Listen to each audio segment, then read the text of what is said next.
So here's a brief summary of what we did learn. And a lot of this should provide American public comfort in the integrity of our election system. First, multiple controls do exist to help ensure election integrity. Voter registration rules and election logs for both in-person and absentee vote balloting are used to verify eligible voters and help prevent fraudulent voting. But it is not a perfect system, as we will hear in testimony today.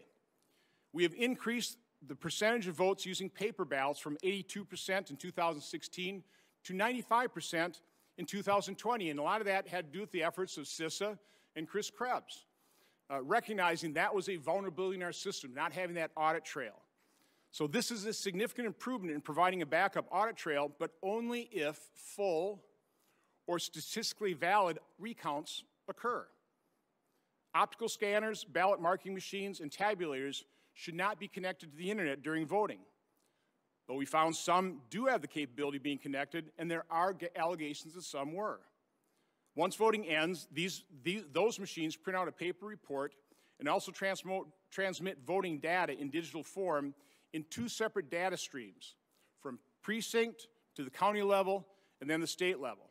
The first data stream, this is the official stream, is sent to the official state election management systems, and the second, unofficial stream is to the unofficial media reporting system through companies like Edison Research and the Associated Press.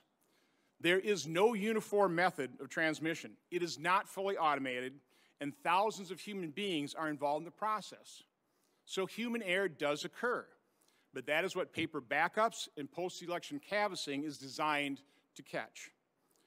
Today we will hear testimony on how election laws in some cases were not enforced, and how fraudulent voting did occur, as it always does. The question that follows is whether the level of fraud would alter the outcome of the election.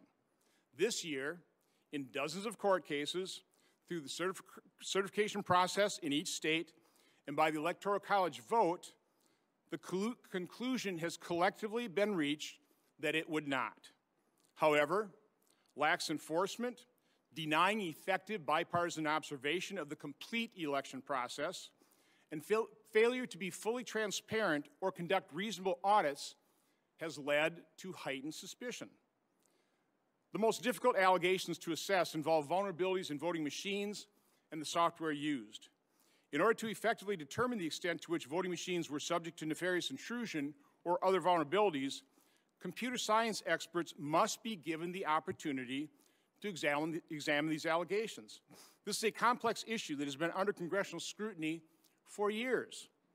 Since 2018, I'm aware of 3 oversight letters requesting information from the main suppliers of voting machines. This oversight is focused on Election Systems and Software LLC, Dominion Voting Systems, Inc., and Hart InterCivic, Inc. Today we have a witness from the Election Assistance Commission, which certifies voting machines, to describe what has been done and what more can be done to address any vulnerabilities. On March 7, 2018, it was reported that Senators Klobuchar and Shaheen asked, quote, major vendors of U.S. voting equipment whether they had allowed Russian entities to scrutinize their software, saying the practice could allow Moscow to hack into American election infrastructure. Then last year, on March 26, 2019, Senators Klobuchar, Warner, Reid, and Ranking Member Peters wrote, quote, the integrity of our elections remain under serious threat. Our nation's intelligence agencies continue to raise the alarm that foreign adversaries are actively trying to undermine our system of democracy and will target the 2020 elections as they did in 2016 and 2018 elections. A combination of older legacy machines and newer systems, vulnerabilities in each present a problem for the security of our democracy, and they must be addressed. And then on December 6, 2019, Senators Warren, Klobuchar, Wyden, and Congressman Pocan wrote, quote, we are particularly concerned that secretive and trouble-plagued companies owned by private equity firms and responsible for manufacturing and maintaining voting machines and other election administration equipment, quote, have long skimped on security in favor of convenience, leaving voting systems across the country prone to security problems. Moreover, again, this is a quote from that letter, moreover, when state and local officials work on replacing antiquated machines, many continue to run an old software that will soon be outdated and more vulnerable to hackers. The letter continues. In 2018 alone, voters in South Carolina were reporting machines that switched their votes after they had inputted them. Scanners were rejecting paper ballots in Missouri, and busted machines were causing long lines in Indiana. In addition, these senators write, researchers recently uncovered previously undisclosed vulnerabilities in nearly 3 dozen back-end election systems in 10 states. And just this year, after the Democratic candidate's electronic tally showed he received an improbable 146 votes out of 55,000 cast in a Pennsylvania state judicial election in 2019, the county's Republican chairwoman said, nothing went right on election day. Everything went wrong. That's a problem. These problems threaten the integrity of our election. Now again, those were 3 letters from Democrat members of Congress. Now, maybe I missed it, but I don't recall the media or anyone else accusing these 8 congressional Democrats of indulging in, quote, quackery and conspiracy theories, unquote, quote, or their letters of being a, quote, ridiculous charade, unquote, as Senator Schumer did when he used those exact same words attacking me in this hearing on the Senate floor. The fact that our last 2 presidential elections have not been accepted as legitimate by large percentages of the American public is a serious problem that threatens our republic. I do not say that lightly.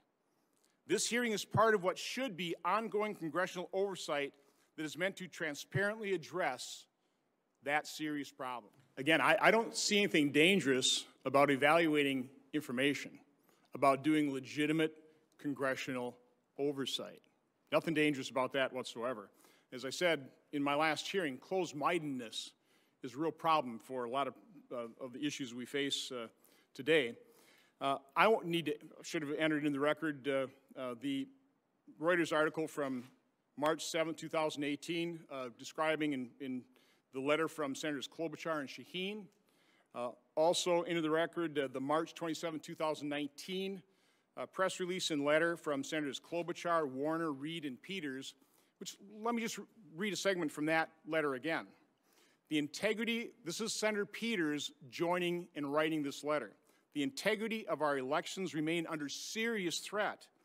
Our nation's intelligence agencies continue to raise the alarm that foreign adversaries are actively trying to undermine our system of democracy and will target the 2020 elections as they did in 2016 and the 2018 elections.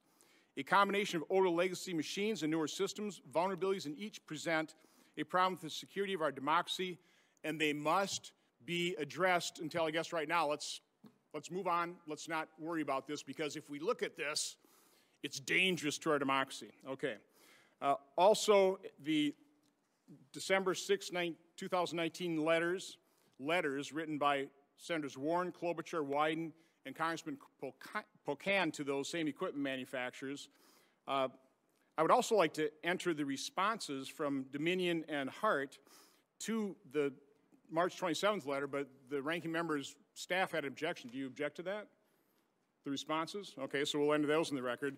And finally, there's a really interesting article recently written by Matt Taibbi, who, again, I don't know his political affiliation, seems to be a pretty straight-up reporter, the things I read of him, but if I were to guess, and no offense, Mr. Taibbi, I think you might be a little bit left of center, but the title is "The YouTube Ban is Un-American, Wrong, and Will Backfire. Silicon Valley couldn't have designed a better way to further radicalize Trump voters." And the reason I want to enter this in this article in the record, I really hope people read it, because it really speaks to an awful lot that I covered in my opening statement of why we're in this unsustainable state of affairs in this country, where after 2016, 4 years of resistance, failing to recognize, refusing to recognize the legitimacy of that election, and here we are again. This is not sustainable.